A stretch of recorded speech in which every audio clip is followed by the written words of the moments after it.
이사야서 26장입니다.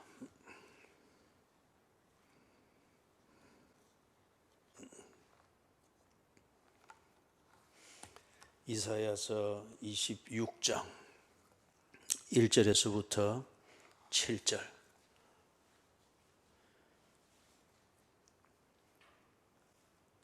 그날에 유대 땅에서 이 노래를 부르리라.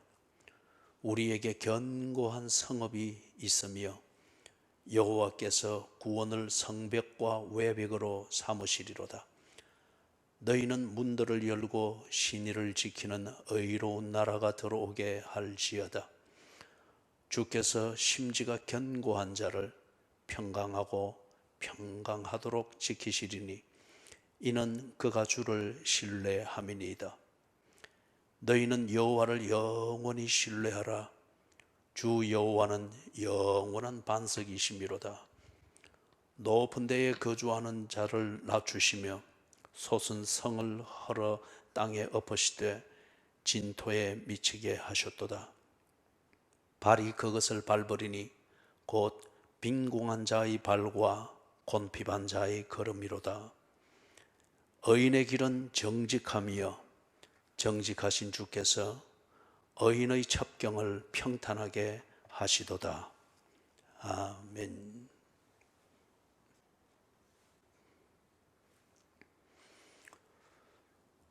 새해에는 또 여러 가지 어려움들이 많겠죠. 정치적으로도 정권 교체기에 들어가고 또 사회적으로는 지난 한 해 동안 코로나19 바이러스의 이 영향력이 축적이 되어져 왔고, 그리고 그 결과물들이 체감 경제와 체감적인 또 사회 현상, 이런 것들로서 새해에는 우리가 또 그걸 다 겪어내야 되는 그런 상황이지 않나 생각을 합니다. 문화적으로나 도덕적으로 상당히 위기적이고 또 경쟁적이고 긴장이 아주 팽배해질 수밖에 없는 또 그런 사회상이 될 것이다, 그렇게 생각이 되어집니다. 민심이라고 하는 게 정치보다는 경제적인 문제에 더 민감하지 않습니까? 배고프면 도덕이고 뭐고 없습니다. 먹고 살 길이 막막하다 여겨지면 지조고 절개고 없습니다.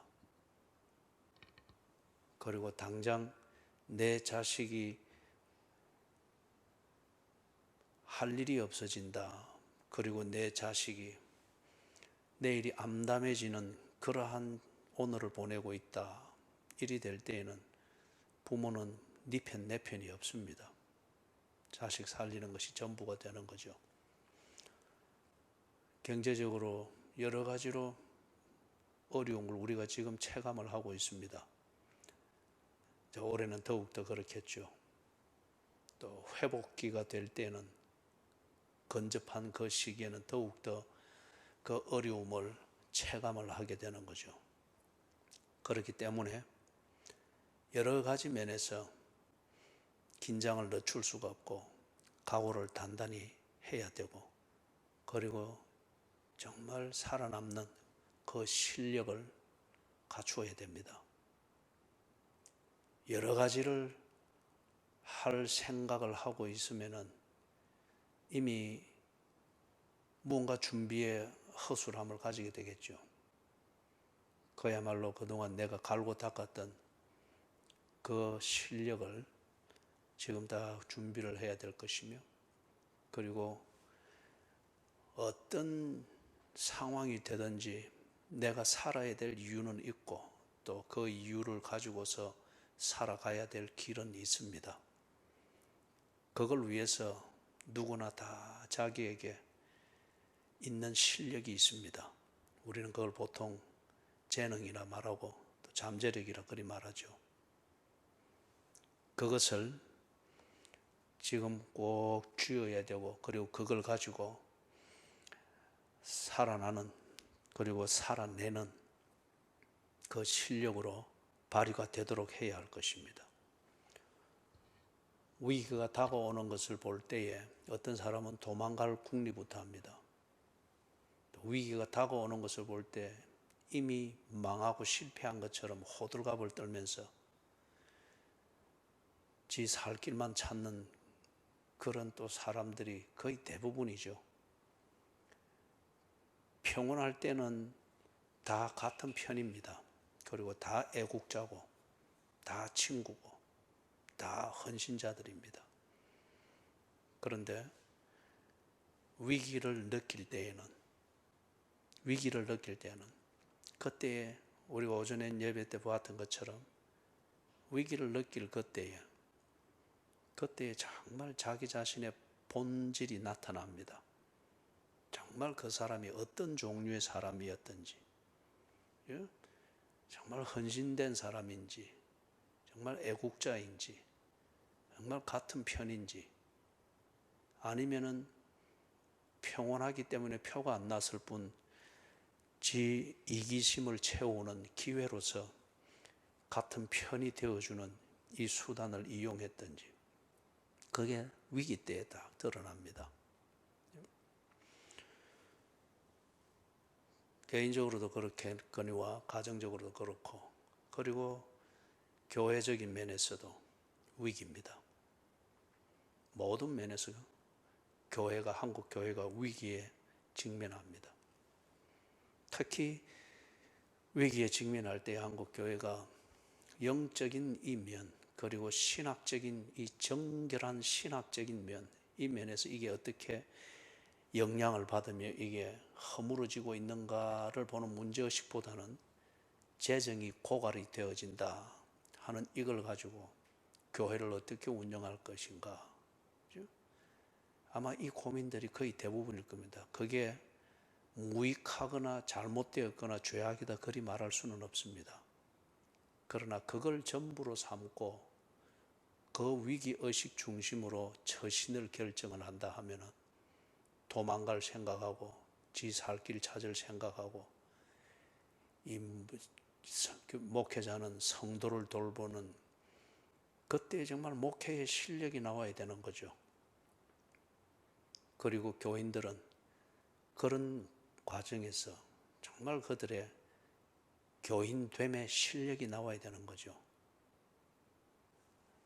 도망갈 궁리와 그런 어려운 때에 지 살 길을 찾아서 계산과, 이거는 다가오는 위기를 대비하는 실력이 아닙니다.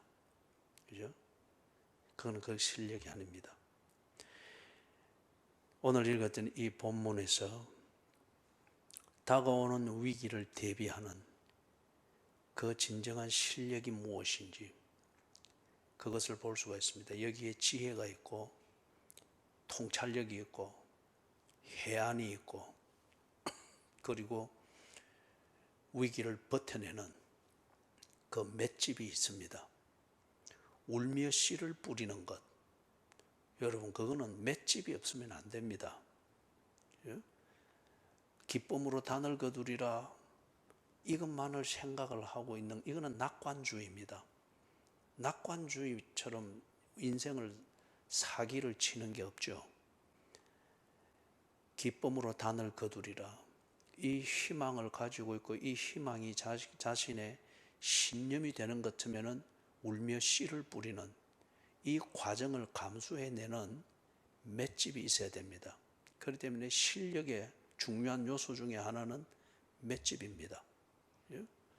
위기를 온몸으로 버텨내는 이게 없으면 위기를 견뎌낼 수가 없습니다. 그냥 위기가 흘러가는 방향대로 기회주의적으로 처신하고 지 살 궁리만 찾고 이기적으로 처신을 하게 되는 거죠.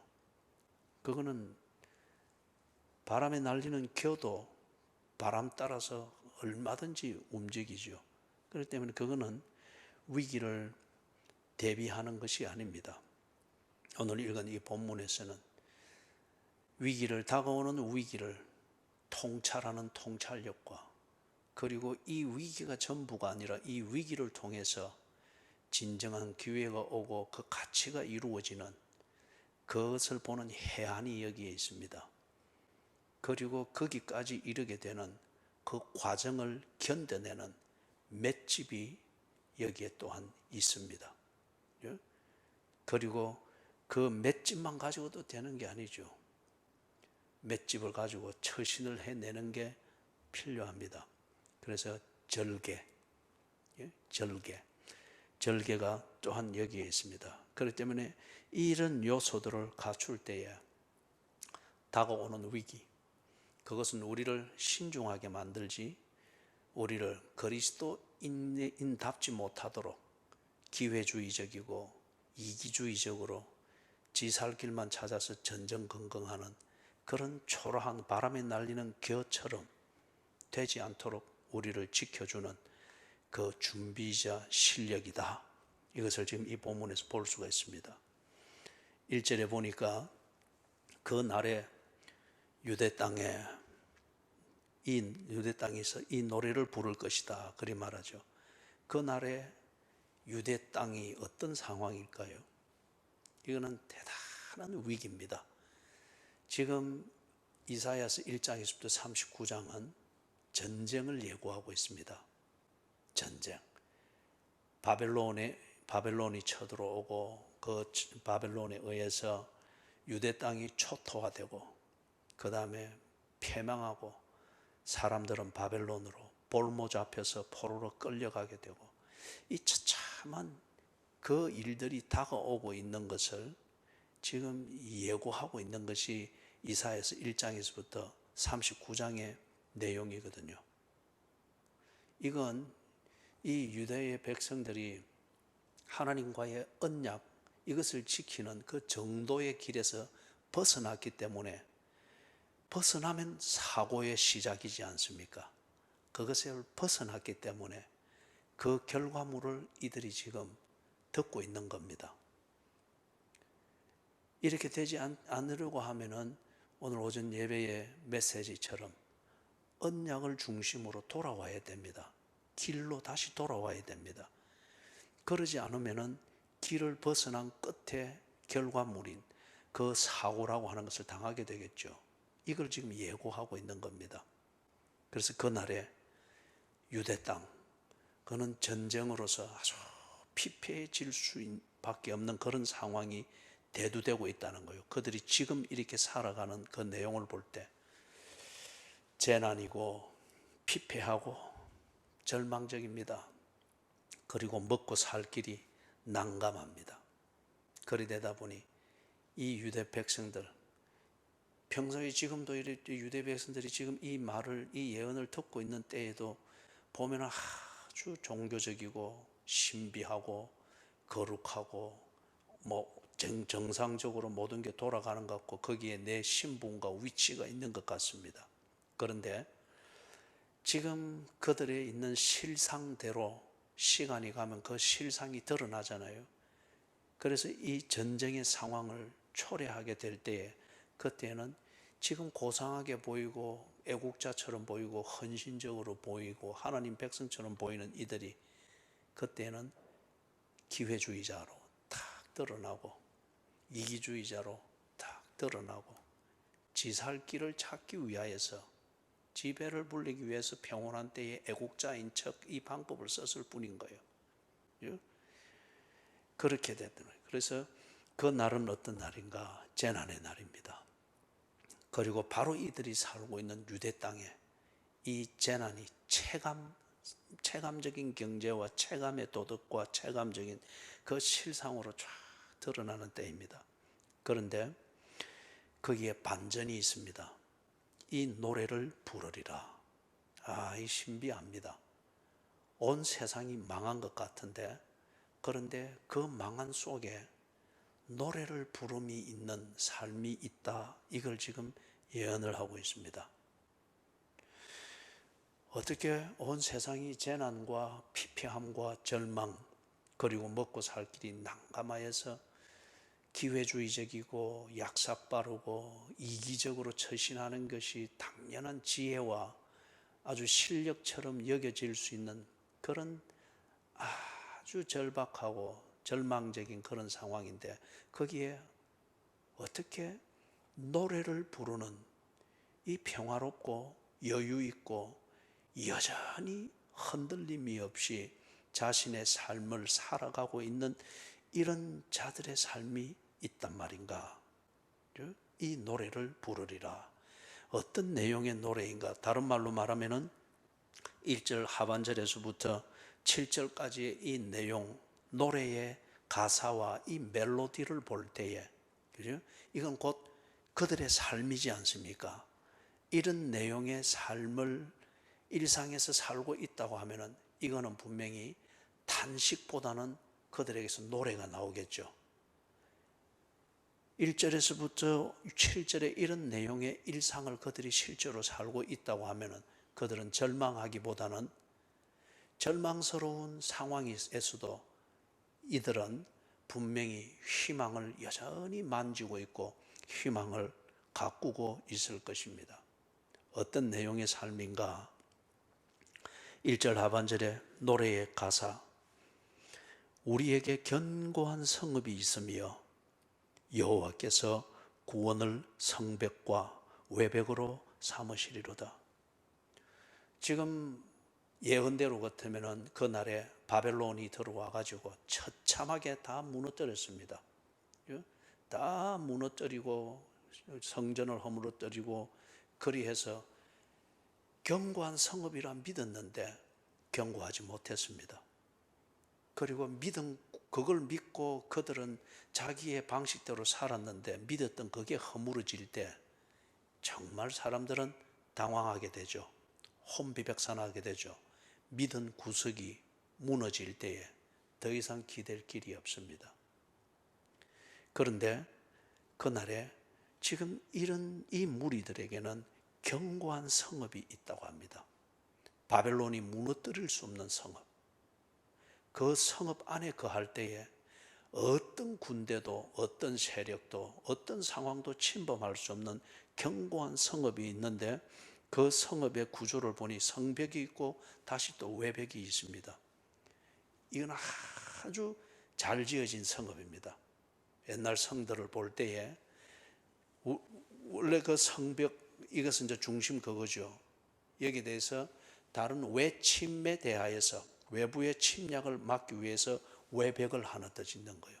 이거는 성읍, 그 성읍이 아주 부유하고 강건할 때 그리 할 수 있는 거죠. 외벽을 못 넘고 들어올 때에 이 성벽에서 그 적들을 무찌르는 거예요. 그런데 이 성벽과 외벽으로 삼으시리로다. 무엇으로 지은 성벽과 외벽인가? 여호와께서 구원을 베푸시는 이것으로. 다른 말로 말하면 뭡니까? 여호와께서 그 성을 지키신다는 겁니다. 그리고 여호와께서 그 성의 생사화복을 주관하고 계시기 때문에 바벨론 군대든 어떤 전염병이든 이것이 무너뜨릴 수 없는 견고한 성읍이 된다는 겁니다.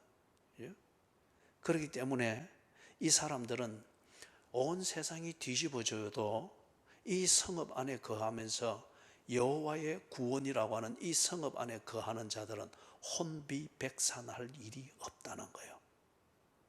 노래가 나올 만하죠. 2절에서는 노래의 가사가 너희는 문들을 열어라. 그래서 신의를 지키는 의로운 나라가 들어오게 할지어다. 먼저 의로운 나라가 들어오게 할지어다. 문들을 열어서 의로운 나라가 들어오게 할지어다. 바벨론이 쳐들어와서 전쟁을 일으키고 황폐화시킬 이때에 안에서 문을 열어주지 않았습니다. 그들이 그런데 거절할 이 권리가 보장이 되지를 못합니다. 안에서는 이 문을 열지 않지만은 바벨론이 그 힘으로 부수고 들어옵니다. 그리고 성 안을 초토화시킵니다. 지킬 수 없는 문은 문이 아니죠. 내 권리를 보호해 줄 수 있는 그런 문이 아닐 것 같으면 그 문은 더 이상 의지할 그게 되지를 못합니다. 그런데 지금 여기서는 너희는 문들을 열어라. 지금 이 문을 닫을 때는 닫고 열 때는 열고 나의 평안과 내 삶의 목적과 내 지조와 품위를 지키는데 필요한 대로 열 때는 열고 닫을 때는 닫은 이것이 작동이 되어지는 그 문을 지금 말하고 있습니다. 그리고 문들을 열어라. 누구를 향해서 여는가? 어려운 나라가 들어올 수 있도록 문을 열어라. 이 바벨론과 같은 적군과 황폐화시키고 아주 잔인하고 그리고 그 힘 앞에 굴복할 수밖에 없는 그런 것들이 밀고 들어오는 그런 나라가 통과하는 문이 되지 아니하고 의로운 나라, 잘못된 나라를 받아들이는 것이 아니라 의로운 나라가 들어올 수 있도록 네가 문을 열어라. 악한 것에 대해서는 문을 닫고 의로운 나라가 들어오도록 문을 열어주라. 여러분, 어렵다고 하는 것은 뭐죠? 의는 쉽게 말하면 같은 편입니다. 같은 편이 되는 것이 의입니다. 다른 말로 말하면 우리 대한민국에서 의롭다라고 말하는 그 동맹국들은 우리의 주적인 북한이 볼 때는 아주 적입니다. 그렇기 때문에 우리는 미국을 우리 입장에서 우리 편이라고 생각을 합니다. 그러나 북한은 미국을 적이라고 여깁니다. 의는 같은 편이 되는 겁니다. 그렇기 때문에 모든 사람에게 같은 편이 될 수가 없습니다. 모든 분위기에 대해서 내가 언제나 의로울 수가 없습니다. 왜냐하면 쉽게 말하면 이 세상에는 선과 악이 공존하잖아요. 그렇기 때문에 내가 온 세상으로부터 칭찬을 받고 있다. 그럼 나는 내 존재가 이미 없는 겁니다. 내 존재는 없는 거예요. 그냥 남의 부속품으로 이용당하고 있을 뿐이에요. 그리고 나는 그 이용당하는 것, 그 굴종적인 처신이 지혜인 줄 착각하면서 그걸 통해서 던져주는 빵부스러기를 먹고 사는 그냥 짐승일 뿐인 거예요. 그렇죠? 내가 인간이고 인간으로서 내 존재감을 가지고 그리고 내 목적을 알고 목적에 집중하여서 딱 지조 있게 산다. 그러면 나는 분명히 누구의 편입니다. 선의 편이든지 악의 편이든지 내가 선의 편이 되면은 악으로부터는 블랙리스트에 올라가 있는 겁니다. 내가 악의 편이 되어 있으면은 악으로부터는 환영을 받고 어렵다는 칭찬을 받지만은 선으로부터는 경계 대상입니다. 모두의 편이 될 수는 없습니다. 내가 하나님의 편이 되어 있으면 하나님은 나를 보고 의롭다 하실 겁니다. 반면에 사탄은 나를 욥을 그렇게 해서 무너뜨리려고 하듯이 그런 대상으로 삼을 겁니다. 내가 하나님의 편이 될 때는 나는 사탄에게 원수가 됩니다.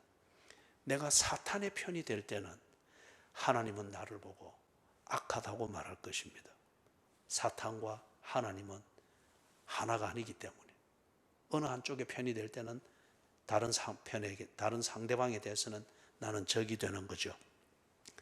그래서 의롭다라고 하는 것은 하나님이 다 보실 때에 언제나 내가 하나님과 같은 편에 있는 것을 하나님이 알 수 있도록 처신하는 것, 이게 의로운 자다 그 말입니다. 이게 개념을 말하는 명사일 것 같으면 의로운이라는 이 수식어는 어떻게 알 수 있는 거요? 내 삶의 모습들, 생각하는 패턴들, 우선순위를 정해서 하는 거, 처신하는 거 하나하나를 볼 때마다 저거는 하나님 편이네. 그죠? 저는 하나님 편이네. 딱 보아서 그렇게 드러나는 거예요. 이게 이럴 때 의로운이라는 이 수식어를 붙일 만하죠. 그죠? 붙일 만하죠. 그럴 때 그 수식어 의로운이라는 이게 늘 검증이 될 때 그 사람에게 명찰을 딱 붙여줄 수 있죠. 의인. 왜 이 사람을 의인이라 합니까? 의로운 자이기 때문에. 어째서 의로운이라는 이 수식어를 붙여줍니까? 내가 사는 걸 보았다. 예를 들면 다가오는 위기 상황에서 이 사람이 처신하는 걸 내가 보았다. 보니까 이는 하나님 편이더라. 그래서 딱 꼬리표로 아니면 명찰로 어인 딱 붙여놓은 거예요. 의로운 나라가 들어오게 해라. 그러면은 이 나라는 이게 다스리는 겁니다. 통치하고 다스리는데, 통치하고 다스리는 이 원리가 사탄의 편에 있는 것처럼 그렇게 여겨지는 통치의 원리가 아니고 하나님 편에 있고 하나님의 일을 심부름하는 것으로 충분히 알 수 있는 그런 의로운 통치라는 거예요. 의로운 권력.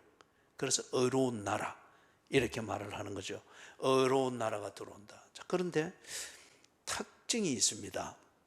어떻게 그 통치, 그 권력이 의로운가, 즉 하나님 편인가, 이걸 알 수 있게 만들어주는, 그게 뭘 봐서 알았는가 보니까 신의를 지키더라는 거예요. 신의를. 이 사람은 어떤 경우에도 변함이 없습니다.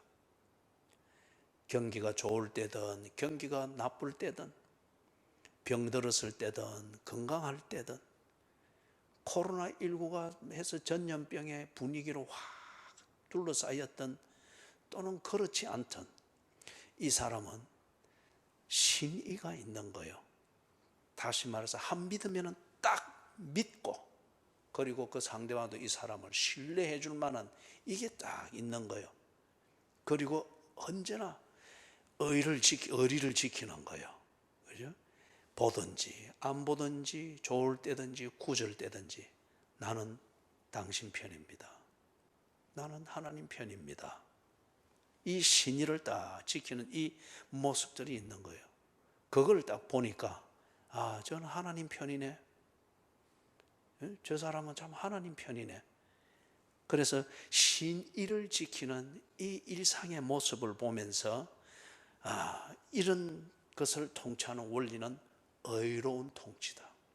의로운 권력이다. 의로운 나라다. 하나님 편이다. 그렇기 때문에 이런 나라가 들어오도록 문을 열으라는 거예요. 요란만 지키지 남겨놓은 것은 황폐와 어떤 절망과 좌절만 남겨놓고 가는 그런 나라, 힘에 눌려가지고 그런 데 문을 열지 말고 기회주의나 어떤 이기주의나 어떤 내 먹고 살자 여기는 이 적극적인 그 삶의 처세술을 지혜로 여기는 그런 것에 무슨 속아가지고 문을 훌쩍 열지 말고, 그러면은 안이 다 황폐가 된다는 거죠. 문을 열 것 같으면은 의로운 나라를 향해서 문을 열어라. 하나님 편에 서 있는 통치를 받는 그걸 향해서 문을 열어라. 어떻게 구별하는데요? 변함없는 자, 신의를 지키는 하나님 편에서 언제나 처신하려고 하고 고민하려고 하고, 때로는 위기인지 기회인지도 감각을 잊은 채로 하나님께 몰두되어 있는 그런 자라. 문을 열어라. 3절에서는 주께서 심지가 견고한 자를 평강하도록 지키시리니 이는 그가 주를 신뢰함이니이다. 노래 가사에서 이제 여기서 이 3절은 뭔가 이유를 말하는 것 같은 그런 거죠. 여러분 그렇지 않습니까? 어떤 결과, 내가 참 기분이 좋을 만한 그런 감정을 가질 만한 결과가 내 손에 탁 쥐어졌을 때 그것도 기쁘고 감동스럽지만은 이 결과를 얻게 된 이유를 알게 될 때 정말 기쁘잖아요. 그리고 정말 뿌듯하잖아요. 이 결과를 얻게 된 이유를 알게 될 때, 그럴 때 정말 기쁘잖아요. 뿌듯하고. 지금 3절의 노래 가사는 앞에 2절에서 이렇게 할 수 있는 그 이유를 지금 이야기를 하는 겁니다. 어떻게 문을 열 수가 있겠어요? 여러분, 오전에도 설교 중에 우리가 그 이야기를 했지만은 정답을 알지만은 정답에 이르는 과정을 알고 그것을 지키는, 즉 해답을 가지고 처신하는 사람은 드뭅니다. 예를 들면은 우리 고3 학생들이 수능을 준비할 때 주로 학교에서 가르치는 것도 그렇고 본인이 공부하는 것도 그렇고 정답만 외우잖아요. 그리고 정답만 알려고 하잖아요. 그런데 그 정답에 이르는 과정이 어떻게 되는지, 원리가 어떻게 되는지, 이해력이라고 하는 이것이 거의 가르쳐지지 않고 훈련되어지지 않다 보니까 많은 정답을 알기 때문에 많은 스펙을 쌓고 자격을 엄청나게 쌓아서 대기업에 거기서 탁 인턴으로 들어가서 이제 정직원이 되는 훈련을 하지만은, 정답은 많이 알지만은 이 정답을 이루도록 만드는 그 일하는 과정을 모르고 하니까, 예를 들어서 최신화되어져 있는, 최신 기술로 만들어져 있는 복사기 앞에 섰을 때 복사하는 버튼을 어떻게 눌러야 되고 이 기능을 모르니까 어떻게 한다 그래요? 또 거기서 전화하고 저거 엄마한테 전화를 거는 거예요. 엄마, 내 복사기 앞에 있는데 이 복사기 어떻게 해? 그럼 자기 엄마가 알아요, 몰라요? 정답은 외워서 알지만은 그 정답에 이르는 과정인 해법은 이 엄마도 가르치지 아니했고, 기껏 해법을 가르친 것은 안 되면 엄마한테 전화하는 것, 이것밖에 안 되는 그런 거죠. 2절과 같이 이 문을 열고, 그리고 문을 열 수 있기 위하여서 그 해법인 의로운 나라를 구별하고 의로운 나라를 판단할 수 있는 신의가 뭔지를 알고 그 신의를 지키는 것을 다 지켜볼 수 있는 이러한 통찰력, 이런 해법이 있게 될 때에 문을 연단 말이에요. 열어야 할 때 열고 닫을 때 닫는단 말이에요. 이렇게 할 수 있으려면 어떻게 하는가? 3절에서 심지가 견고할 때에 그럴 수 있다는 거죠. 심지가 견고할 때에. 오늘날 우리 사회에 참 시민들이 너무 성급합니다. 조급하고 참 가벼운 성향이 있습니다. 그것에 반해서 참 오만합니다. 그리고 아주 이기적이고, 그리고 기회주의적이고, 이게 지혜처럼 통합니다. 뭔가 깊이가 없습니다. 왜 그렇죠? 어쩌면 이게 우리의 교육과 그 교육에서 파생되어진 살아가는 문화, 이것이 우리의 삶의 어떤 이 요지경을 그런 식으로 만든 것 같아요. 다른 말로 말하면 특히 젊은이들이 정답은 많이 알고 있습니다. 외웠기 때문에. 정답은 많이 알고 있습니다. 그러나 그 정답을 만들어내는 과정인 해법은 배우지를 못했습니다. 스스로 훈련받기도 싫어합니다. 정답만 많이 알면은 무언가를 할 수 있는 사회 분위기가 되어 있으니까. 그러나 이게 깊이가 없죠. 그렇죠? 그러니 문을 열 때에 열고 닫을 때에 닫고, 이 판단이 안 됩니다. 어떨 때 일을 할 수 있는가? 심지가 견고한 때. 그렇죠? 그래서 여기에 보면 이 감동이 넘치죠. 이 노래에서 심지가 견고한 자를 평강하고 평강하도록 지킬 것이다. 이게 바로 이 앞에 우리 한글 성경에서는 심지가 견고한 자를 평강에 평강을 더하시리라. 히브리어의 문법에서 이런 구조로 표현되어지는 것은 완벽한 것을 말합니다. 완전한 것을. 그죠? 하나님께서 주시되 완벽하게 준다. 이거는 절대 하나님이 이 면에서 실수할 리가 없다. 평강에 평강을 더하시리라. 그죠? 심지가 견고한 자에게. 사람들이 평강을 찾기 위해, 특히 바벨론이 들어와서 전쟁으로 초토화되어질 때 얼마나 그 성 안이 아수라장이 되겠어요? 또 아비규환이 되겠어요? 그럴 때에는 그들이 살아남는다 하는 그 지혜를 여기는 것은 그냥 막 허둥대는 거예요. 소위 말해서 열심히 하고 최선을 다하면 살아남는다라고 생각하는 거죠. 그러나 결과물이 없는 열심, 결과물을 만들어내지 못한 최선, 그거는 사기입니다. 자기 체면입니다.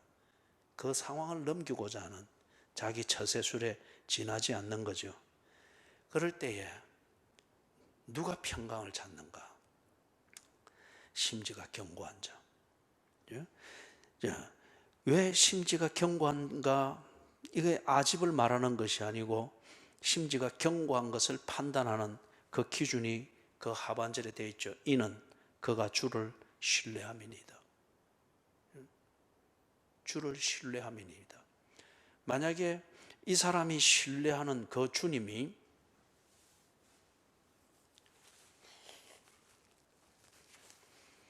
변덕이 심하고 이 주님이라 부르는 이 신 자체가 기회주의자고 이기주의적이고 그런 존재일 것 같으면 이 주를 신뢰하는 자도 분명히 심지가 견고하다는 이 가치는 전혀 모를 거예요.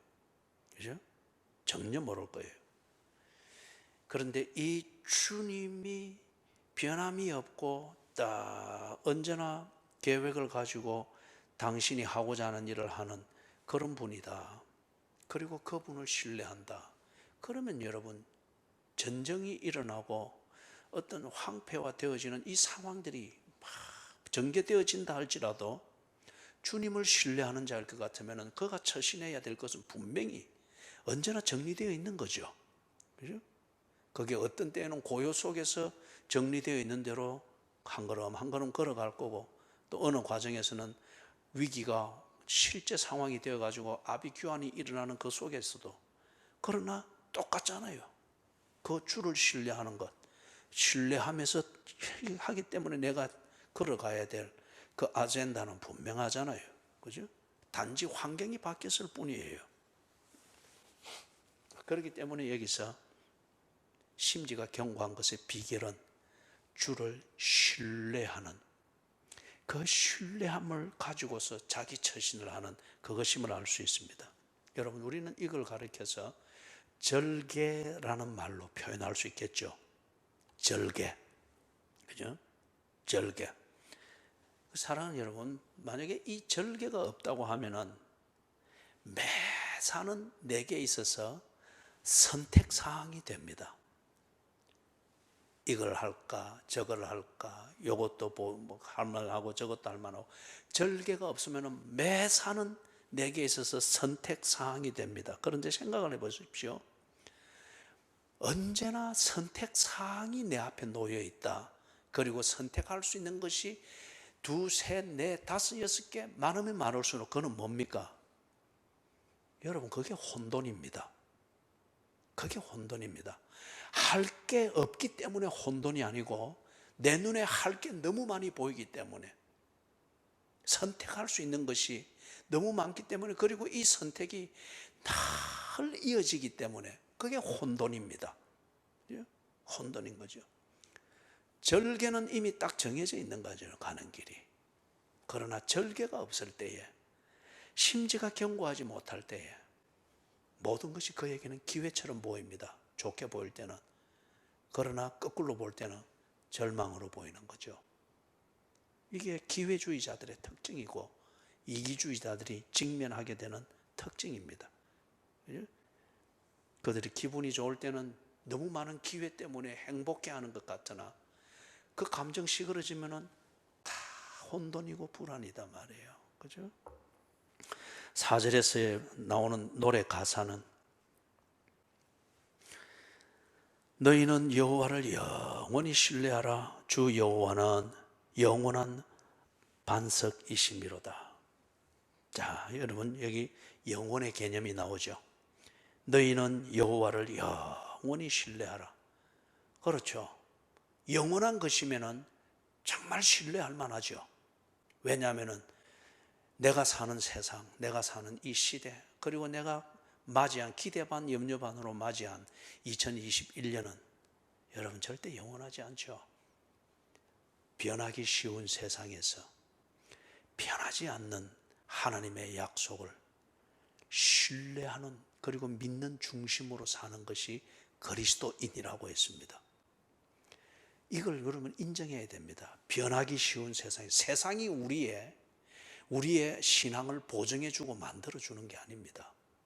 그렇죠? 세상은 변합니다. 변질되기 쉬울 수밖에 없어요. 그 세상 안에는 인간 관계도 포함이 되어집니다.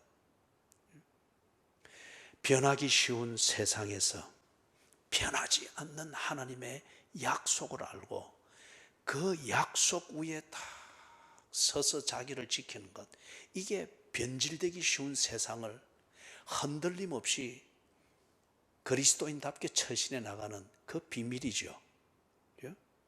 이게 영원의 개념입니다. 하나님의 약속이 영원하기 때문에, 다시 말해서 불변하고 시간에 있어서 이게 영향을 받지 않고 모든 것에 해답이 되기 때문에 영원합니다. 그래서 이 영원한 하나님을 신뢰하라. 그런데 이 영원한 것을 가르치기 위해서 여기에 어떤 표상을 가지고서 설명을 합니까? 반석입니다. 영원한 반석.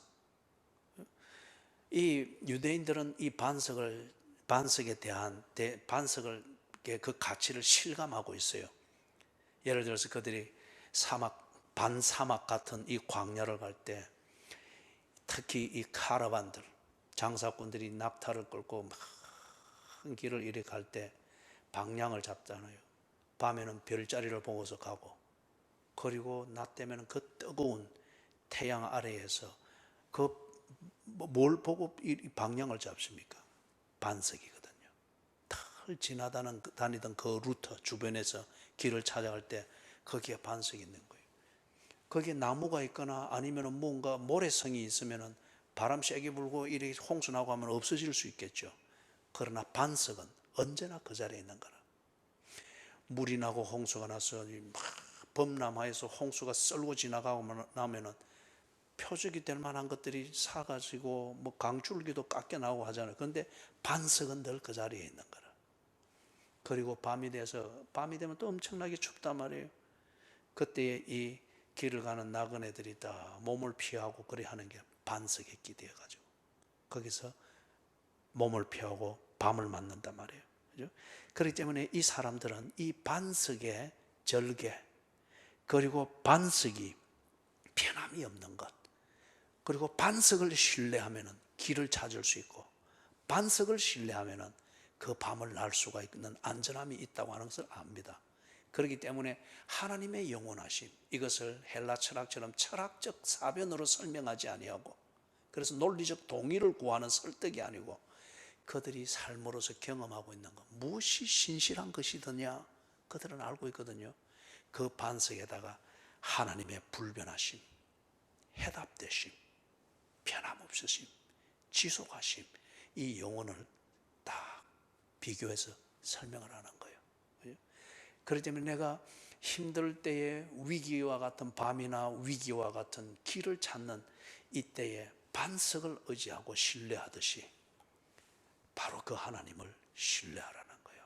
그리하면 네가 길을 잃지 아니할 것이며 네 인생에서 위기를 당할 수밖에 없는데 그때에도 길을 잃지 않고 그 위기를 극복할 수 있는 안전한 성읍과 같은 보호를 받을 수 있는 것은 영원하신 하나님을 신뢰하는 것이다. 5절에서 노래의 가사가 높은 데 거주하는 자를 낮추시며 솟은 성을 헐어 땅에 엎으시되, 지금 이게 4절에서 말했던 영원히 신뢰하는 그 하나님, 그 하나님을 영원히 신뢰하게 됐을 때에, 그죠? 이거는 열심히 하고 뭐 최선을 다했다 이거 명분으로 위로를 삼는 정도가 아니고 영원히 신뢰했을 때 결과물이 있는 거예요. 5절, 그 하나님께서 높은 데 거주하는 자가 나를 참 혼란과 아비규환으로 빠뜨리나, 그러나 내가 신뢰하는 그 여호와께서 나를 그렇게 아비규환으로 만들고 길을 헷갈리도록 만드는 그것을 다 낮추어 버리더라 이거예요. 높은 자들의 그 오만함과 거만함과 굴림함 때문에 내 가는 길이 보이지 아니하는데 하나님께서 그들을 확 낮춰 버리니까 내 시야가 확 튀어 버리는 거예요. 솟은 성, 이것 때문에 내가 넘을 수 없는 장벽이 되는데 하나님께서 내가 그분을 영원히 신뢰할 때에 나의 신뢰를 받으시는 하나님이 나를 인도하는데 높은 성이 내 가는 길을 가로막을 때 이 성을 헐어 땅에 엎으셔서 내 가는 길이 막히지 않도록 하더라. 이게 왜 그렇게 절실히 필요한가? 6절의 노래에 보니까 나는 그때 빈궁한 자이며 곰핍한 자이기 때문에, 이때의 그날의 이 유대에는, 유대 땅은 빈궁하고 곰핍한 자이기 때문에 높은 성과 같고 높은 자처럼 그 오만함을 가지고서 밀고 들어오는 바벨론, 그들이 발휘하는 실력이라고 발휘하는 그들의 무소불위의 힘과 같은 이 잔혹하고 포악한 그 힘 앞에서 가난하고 궁핍한 이 유다 땅의 사람들이 길을 잃어버리는 거예요. 아비규환이 되는 거예요. 그러나 여호와를 의지할 때에 여호와께서 이 궁핍하고 빈공함 때문에 그들이 길을 잃고 그 다음에 삶을 저버리지 아니하도록 여호와께서 그들의 성읍이 되어주신다는 겁니다. 그래서 높은 자 바벨론을 낮추시고 솟은 성과 같은 바벨론의 그 오만함과 포악함을 헐어 땅에 엎으셔서 여호와를 신뢰하는 이 백성들이 그들의 길을 갈 수 있도록 그렇게 열어주시더라. 7절에서 그 노래가 소리 높여 부르는 결론과 같습니다. 의인의 길은 정직함이요 정직하신 주께서 의인의 첩경을 평탄하게 하시도다. 여러분들이 이 문장에서, 이 문장 구조 자체에서 지금 이 선포의 메시지가 있는 것을 여러분이 충분히 알 수 있을 겁니다. 의인의 길은 정직합니다. 그러면 이 정직의 판단은 무엇에 근거한 거죠? 앞에 의인의 길이라고 했죠. 하나님의 편에 서 있는 사람들, 그들은 하나님이 이끄시는 그대로 가는 게 그들의 길인 거예요. 이게 정직의 개념입니다. 하나님의 편에 서 있는 사람들이 하나님이 이끄시는 대로 가는 것, 그게 하나님 보시기에 정직한 거예요. 사탄이 보기에는 배신이겠지만은, 그죠? 그러니까 정직한 주께서, 다시 말하면은 이 의인의 길을 이끄시는 그 주님이다, 그 말입니다. 그죠? 의인의 길을 이끄시는 그 주님께서 주님 편에 서 있는 그 사람이 가는 그 길을 평탄하게 할 것이다. 그날의 유대 땅에 포악한 바벨론이 들어와서 고대 근동에서 누구도 제압할 수 없고 그 앞에 추풍 낙엽처럼 굴복할 수밖에 없는 이 포악한 무소불위의 힘을 가지고 있는 바벨론이 들어와서 아비규환으로 만들고 초토화시킨 때, 이때에 모두가 아우성치며 제 살 길을 찾아서 허우적거리는 이게 지혜요 실력처럼 보이는 이때에도 심지가 견고한 자, 하나님 편에 서 있는 자들, 언제 볼지라도 좋을 때든 구절 때든 병들었을 때든 건강할 때든 경제적으로 좋을 때나 경제적으로 위기를 느끼는 그 가난한 때이든 하나님 편에 서서 생각하고 처신하던 이 어려운 자, 그들의 가는 길은 그 아비규환 속에서도 그들이 갈고 그들이 살아내고 그들이 해야 될 일, 할 일들은 있더라 이거예요. 견고한 성읍과 같은 하나님께서 그들의 길을 변함없이 이끌고 계시기 때문이다 이거예요. 그렇기 때문에 여러분, 지금 이사야가 이 예언을 하고 난 뒤 약 100여 년 뒤에 예언한 대로 바벨론이 쳐들어왔습니다. 초토화됐죠. 초토화됐습니다. 그리고 바벨론으로 많은 사람들이 포로로 끌려갔습니다. 모두가 다 망했다고 생각했습니다. 그리고 망했다고 생각하는 여기에서는 이제 부스락이라도 주워 먹고 살기 위한 그러한 기회주의자들로 덕실거렸습니다. 그 중에 소수이지만은 하나님의 섭리를 믿는 자들이 있었습니다.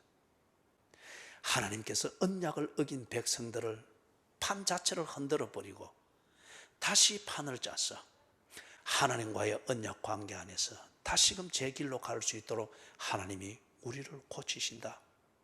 이 하나님의 섭리를 보면서 포로 생활 중이었으나 거기에서 하나님의 그 약속이 성취되어지는 이 때를 기다리며 희망의 노래를 부르면서 하나님을 우러러 보던 그러한 백성들이 있었습니다. 그들이 결국에는 70년 뒤에 돌아와서 하나님의 약속을 성취해가는 통로인 진정한 이스라엘을 다시금 회복해서 그 약속을 이어가는 통로로 사용되어지게 되는 걸 보죠. 이 노래는 그들이 부른 노래입니다. 유다는 망했습니다. 그러나 의인은 살아 있었습니다. 망하는 그 위기, 그 절박한 상황을 보면서 하나님의 깊은 마음을 헤아리면서 하나님이 변하지 아니하는 그 약속, 그 신실하심을 보면서 그들은 환난 가운데에서도 의인이 부르는 노래를 부르면서 그 심지가 변질되지 아니하고 여전히 주를 향하여서 활활 타고 있었던 거예요. 그래서 그들은 하나님의 손에 붙들려서 그 약속을 성취하는 도구로 여전히 사용되어지면서 이스라엘의 역사를 이어가게 되었죠. 사랑하는 여러분, 쉽지 않은 1년이 우리 앞에 놓여 있고 그리고 거기서 살아내야 되는 과제가 우리 앞에 있습니다. 저절로 사라지는 것 아닙니다. 열심히 살면 되겠지 그런 생각하지 마십시오. 최선을 다해서 살아보고 안 되면 그만이지 그거는 최선이 아닙니다. 열심히 했으면 열심히 산 결과가 있어야 됩니다. 최선을 다했으면 최선의 결과가 만들어져야 됩니다. 이것이 우리가 살아내야 될 일상의 삶입니다. 결과물을 만들어내는 열심, 최선의 결과를 만들어내는 우리의 최선을 다한 삶의 자세와 삶의 내용, 그것을 할 수 있는 실력은 영원한 그분을 신뢰하는 겁니다. 어떤 경우도 흔들림이 없이 우리의 가는 길을 지키고 인도해 주신 반석 같은 그 하나님, 그분을 신뢰하십시오. 그분과 동행하여 길을 갈 때에 어떤 때는 고요하고 어떤 때는 풍랑이 일고 어떤 때는 전염병이 창궐하고 어떤 때는 경제가 어려워져서 같은 편으로 여겼던 자가 다 지 살 길만 찾아서 허우적거리는 그 경우들을 겪을 수가 있습니다. 그러나 변질되기 쉬운 세상과 그 세상 안에서 만난 사람을 신뢰하지 말고 변질되기 쉬운 세상에서도 나를 당신의 자녀로 불러서 동행하기를 기뻐하는 변하지 않는 그 약속을 주신 여호와를 신뢰하십시오. 그러면은 다가오는 위기, 이 상황을 여러분이 대비하게 될 것이고 그 위기를 여러분은 오히려 기회로 삼으면서 진정한 삶의 그 의미를 깨달으면서 기회주의자들이 부르지 못하고 지 계산에 빠져서 늘 선택의 혼돈에 빠져 있는 그들이 부르지 못하는 노래, 그 평강의 노래를 부르게 될 것입니다. 우리가 이 노래를 함께 부를 수 있기를 주님의 이름으로 축원합니다. 아멘.